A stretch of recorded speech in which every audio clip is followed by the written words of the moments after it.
वो किसान जिनकी मेहनत से हमें 2 वक्त की रोटी ठीक से मिलती है, उस किसान को पिछले 2-3 दिन में कई बातें बताई गई हैं। किसानों को बताया गया है कि मोदी सरकार अनाज की मंडियों को बंद कर देगी, एमएसपी को खत्म कर देगी, इन्वेस्टर किसान की जमीन पर कब्जा कर लेंगे, फसल को स्टॉक किया जाएगा और किसानों को अब पहले से कम दाम मिलेंगे।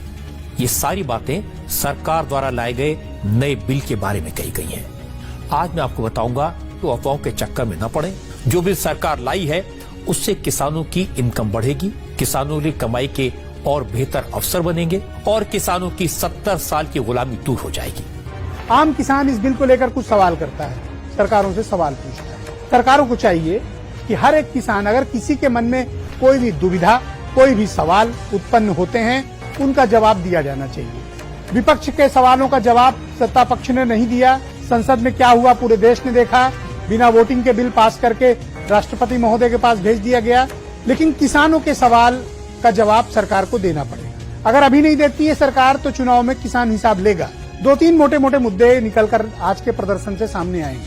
अगर ये कोई सामान्य प्रदर्शन होता तो शायद इसका अंजाम कोई बड़ा नहीं होता, लेकिन इतनी बड़ी तादाद में किसान निकल कर आए क्यों, ये प्रश्न उठता है। पंजाब हो, हरियाणा हो, उत्तर प्रदेश हो, और उत्तर प्रदेश में पश्चिमी उत्तर प्रदेश का मुख्य इलाका हो, नोएडा और उसके आसपास के जनपद हो, करीब करीब हर जगह प्रोटेस्ट हुए।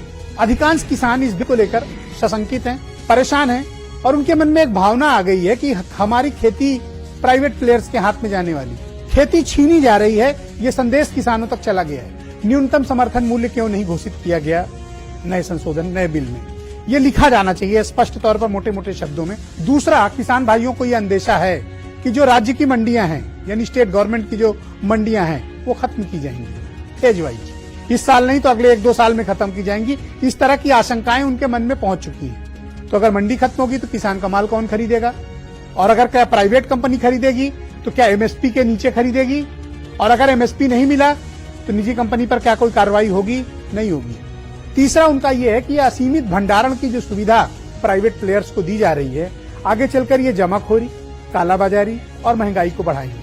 हमसे हमारा अनाज खरीदेंगे और क्राइसिस के वक्त हमसे ही खरीदा गया अनाज 3 गुनी कीमत पे बेचेंगे। कृषि का भविष्य इस देश में क्या है? क्या कृषि अब एग्रीकल्चर सेक्टर प्राइवेट प्लेयर्स के कब्जे में जाने वाला है? और आप यानी किसान अब प्राइवेट प्लेयर्स के मजदूर होंगे या प्राइवेट प्लेयर्स के लिए काम करेंगे? तीसरी बात यह है कि अगर किसी चीज की एमएसपी तय है, न्यूनतम समर्थन मूल्य, क्या प्राइवेट प्लेयर उतने दाम पर खरीदेगा? उससे कम पर तो नहीं खरीदेगा। इसकी गारंटी कौन लेगा? क्या राज्य की सरकार लेगी? क्या केंद्र की सरकार लेगी? 65% किसान इस देश का गरीबी की रेखा से नीचे है, 65%। और उनमें भी सरकार ने वादा किया था कि हम आपकी आय 2 गुनी करेंगे। 2 गुनी तो नहीं हुई। जो मिल रहा था वो भी अब संकट में है।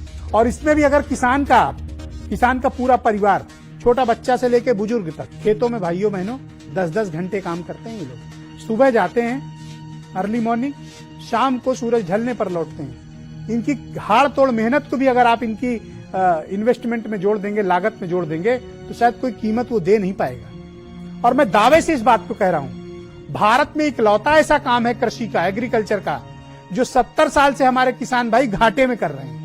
इस हिंदुस्तान में कोई ऐसा धंधा नहीं है जो 70 साल से घाटे में किया जा रहा हो।